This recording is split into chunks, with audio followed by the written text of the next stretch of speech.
the most liberal cities, which are also the densest and the most diverse, but the cities that vote the most for progressive mayors or vote the most for candidates like Obama or Clinton are the most unequal.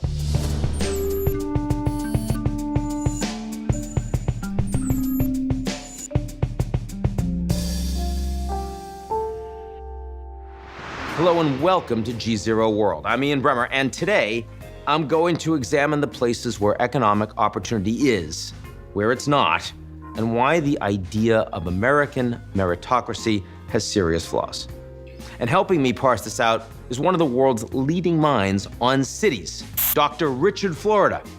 If we want an economic strategy, if we want an industrial rebuilding strategy, if we want an economic and technological strategy of the future, it has to be rooted in building and rebuilding our cities.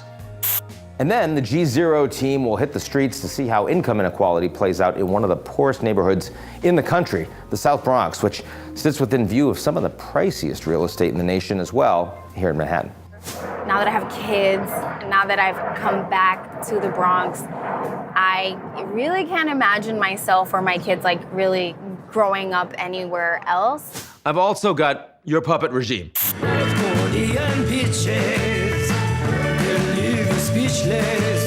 But first, a word for the folks who help us keep the lights on.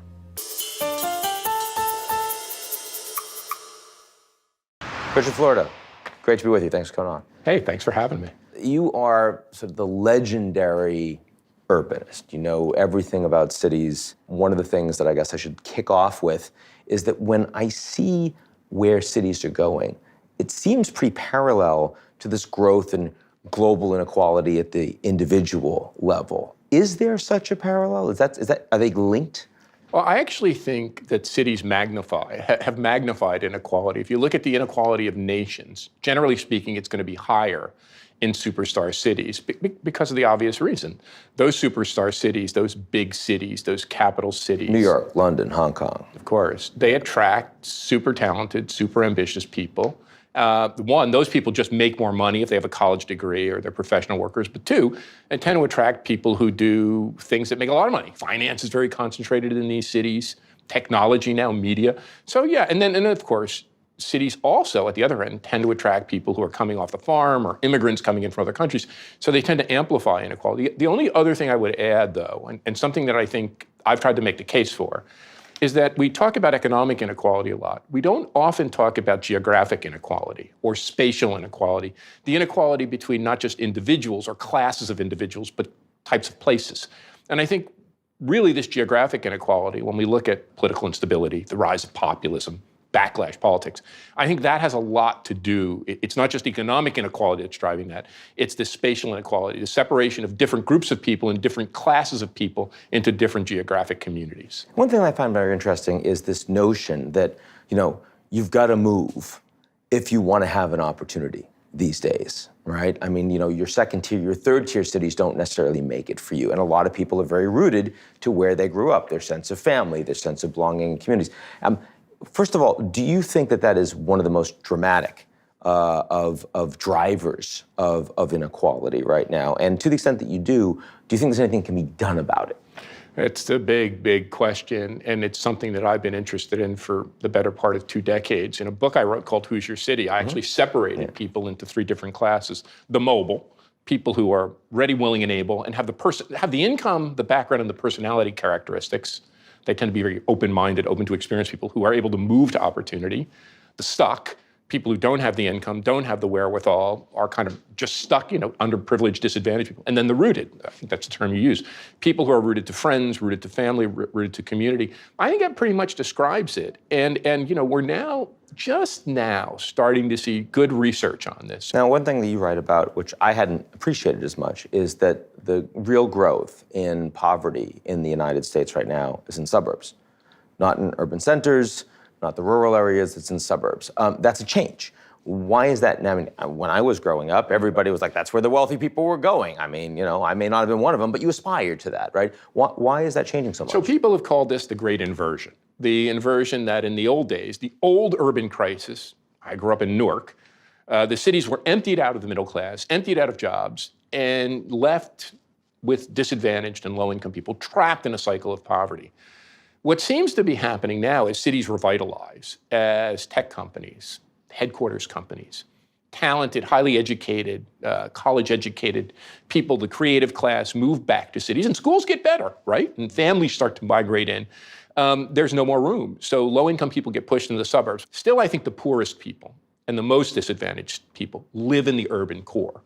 But poverty and economic disadvantage is growing much faster. And a larger number of, because suburbs house more people, a larger number of poor people, and the growth is much faster in the suburbs. The way I like to think about this is that we have to get beyond these words city and suburb.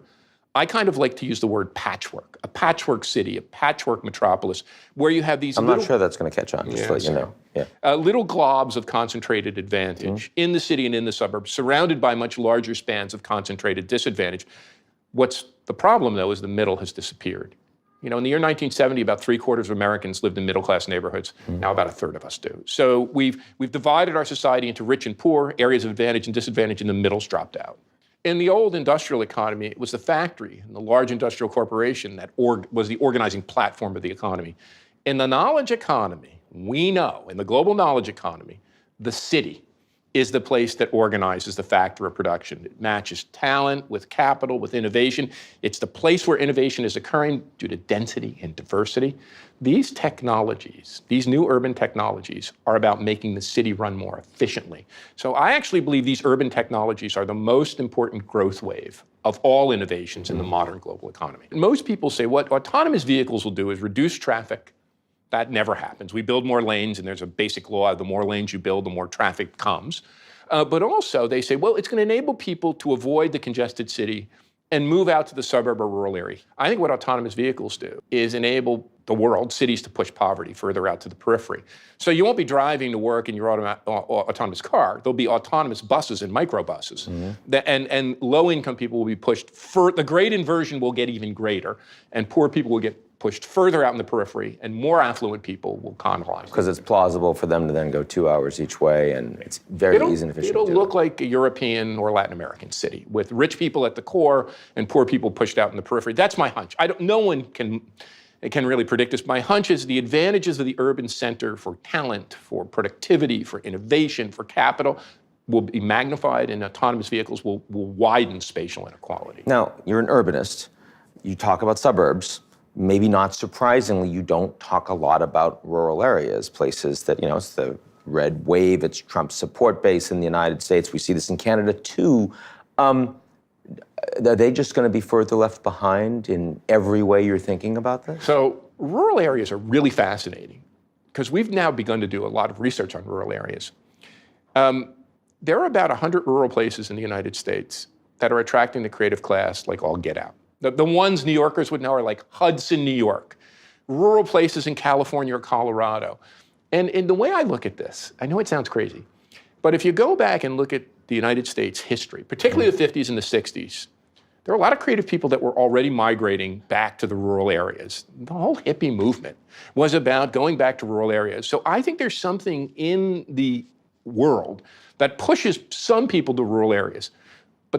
But that means about 100 of them will do well. And we have hundreds and thousands of them. So we have a situation where a relatively small number of cities, a larger but still relatively small number of suburbs, and also a relatively small number of rural areas are doing well, when large spans of cities, suburbs, and rural areas decline. And I think that's the agenda. How do you try to help the large numbers of urban, suburban, and rural places that are really struggling? You've lived in a hell of a lot of cities over the course of your life. Who's getting it? Leave aside the big ones. Leave aside New York. That's the hard part. Who, in the second group, places you might not pay that much attention to, a lot of our viewers probably haven't been there. What are some places you think are really getting it right now? So I don't think any place is getting it right. I do think that large cities like New York and London have been blessed, and people will say this is crazy because they've had all sorts of problems with mayors, with good governance, that these cities have developed nonprofit infrastructures and public-private partnerships and thoughtfulness outside of just local government. And I think they do pretty well. That's why partly they've been so resilient and be able to stay large. I think what cities have done really well is urban revitalization. You could go from Pittsburgh to Detroit even Newark, remember Newark, my hometown, was an Amazon HQ2 finalist. It was one of the 20 finalists. Tulsa, Oklahoma. I could go down the list of all of these small cities, Milwaukee, Minneapolis. There's so many. Dallas. Dallas has done fantastic. Incredible, yeah. Houston, Austin, San Antonio. I think that cities, and I think my work and the work of my colleagues, my peers, have been very important. We developed a series of narratives, a series of theories, and a series of tools. Cluster analysis. How do you focus on the clusters of industries, the kinds of talent, quality of place? How do you make your place more attractive? We worked with mayors and councils and economic developers. What we haven't done well is mitigate inequality and unaffordability.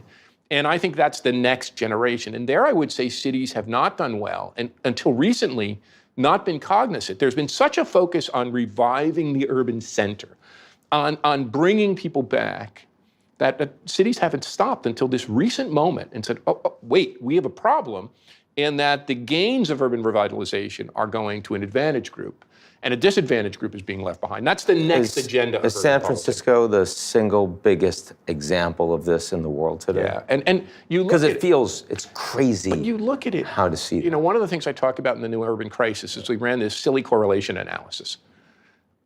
The most liberal cities, which are also the densest and the most diverse, but the cities that vote the most for progressive mayors or vote the most for candidates like Obama or Clinton are the most unequal. They're the most unaffordable. They have the highest housing prices. So I think that's what's happened is in these vibrant superstar cities and tech hubs, they've attracted highly educated people that have moved there. And that's driven up housing prices because housing's scarce, we know this, and inequality because those people have more money. But are they also driving much more NIMBY policies, not in my backyard? Well, I mean, this is the big new agenda of urban policy, and I think they're split. I think there are incumbent homeowners that tend to be NIMBYs because they want to protect their property values, but young people who aren't homeowners tend to be YIMBYs. NIMBYs not in my backyard, YIMBYs yes in my backyard. Yeah. And I think that's sort of a political, someone told me, a political scientist at Stanford I talked to the other day, told me NIMBY versus YIMBY is the #1 most significant issue in California, more than anything else. So that's telling you something about housing prices. The point I want to make, though, is that even the most progressive politicians, the most progressive mayors on the planet, have not been able to make a real dent in this. And that's why, because I think city policy can't do it. One, I think there's a big national dimension to this. We have now the studies that show a lot of spatial inequality is the result of national level characteristics. But two, what has rebuilt our cities is not city policy. It's the role of so-called anchor institutions, large universities, large medical centers, progressive companies that have taken an interest in their town. What is happening now is those anchor institutions are starting to hear the message, hold on. We can't just develop housing for professors and doctors. We can't just pay our top talent high wages. We need to develop more affordable housing for community residents. We need to develop more affordable housing for our service workers. And you know what? We employ a lot of service workers. We have to figure out a way to raise their wages and make them more productive and give them better career paths. So that's a change that's happening right now. Bridget, Florida, thank you very much. Oh, it's a pleasure being with you.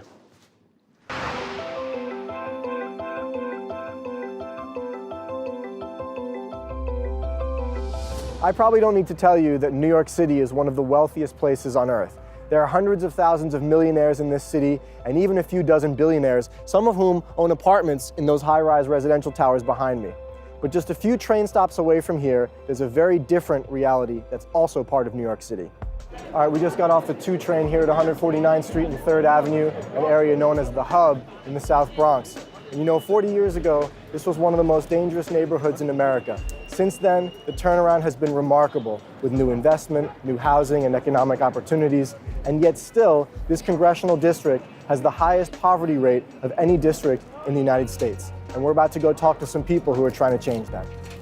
My name is Allison Crawford. I'm CEO at Room to Grow, a nonprofit organization. We work with families with children aged 0 to 3.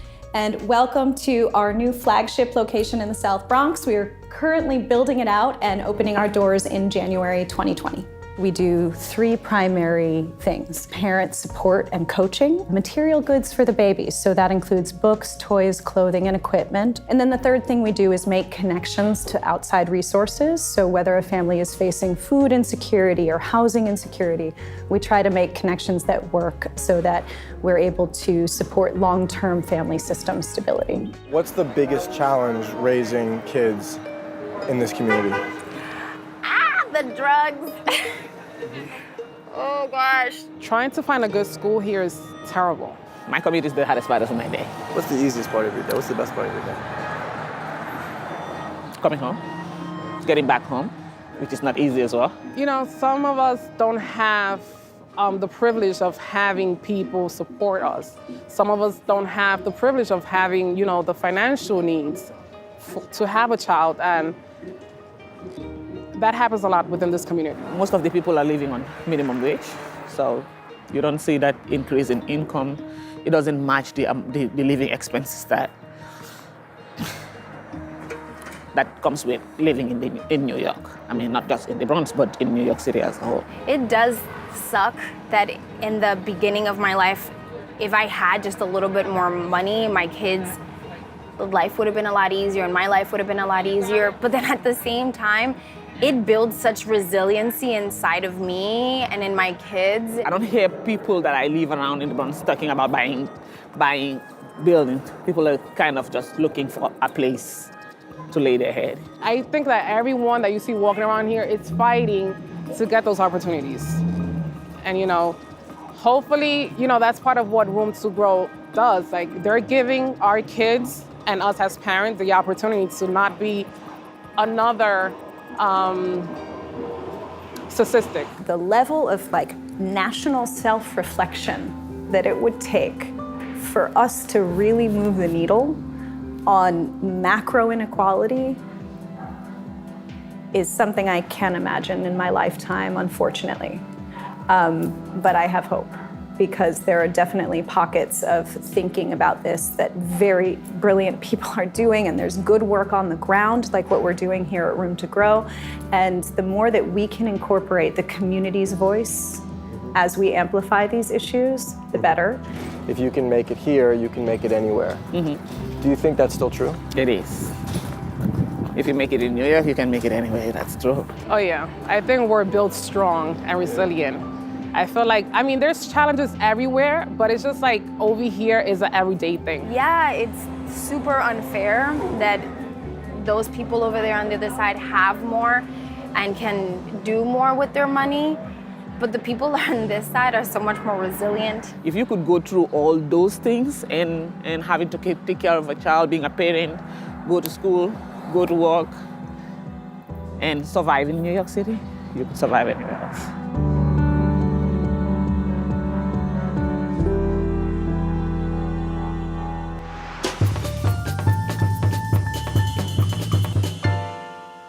Surf's up, losers!